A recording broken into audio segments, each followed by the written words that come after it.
Alors j'ai parlé un peu vite tout à l'heure de cette conception de la finitude en théologie, au lieu de l'infinitude. Moi je suis pour une théologie de la finitude. C'est-à-dire que le pouvoir que nous accordons à ce qui se passe en haut est fini. Il n'est pas infini.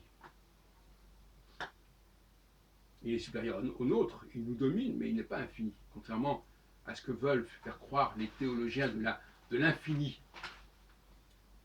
On pense à Pascal avec ses deux infinis. L'astrologie n'a pas vocation à être dans l'infini. Elle n'a pas vocation à être omnisciente. On veut l'enfermer dans cette espèce de dilemme, ou bien vous savez tout, ou bien vous ne servez à rien.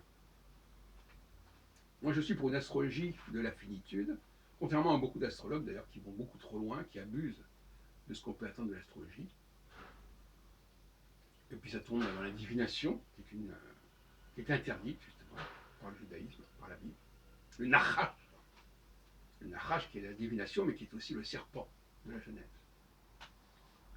La divination, c'est quand on passe de la finitude à l'infinitude. Et ça, c'est un crime, c'est un délit pour la pensée biblique. Le fait de dire qu'il y a plusieurs catégories professionnelles liées aux planètes, on est dans l'infinitude. On est dans le global, dans le collectif. Un tel fait partie de ça. Quand on dit que quelqu'un est de tel signe, on est dans la finitude. Il est dans un signe et il n'est pas le seul à l'être. Parce que paradoxalement, l'infini, c'est aussi l'idée d'une unité de l'individu majeur, l'individu comme Jésus, voilà, le Fils, le ceci, le Dieu, le seul, le Fils unique. Paradoxalement, c'est aussi une forme d'infini que de parler comme ça d'un être qui serait total à lui tout seul. Là, c'est le membre d'un groupe qui devient une totalité à lui tout seul. Et c'est aberrant.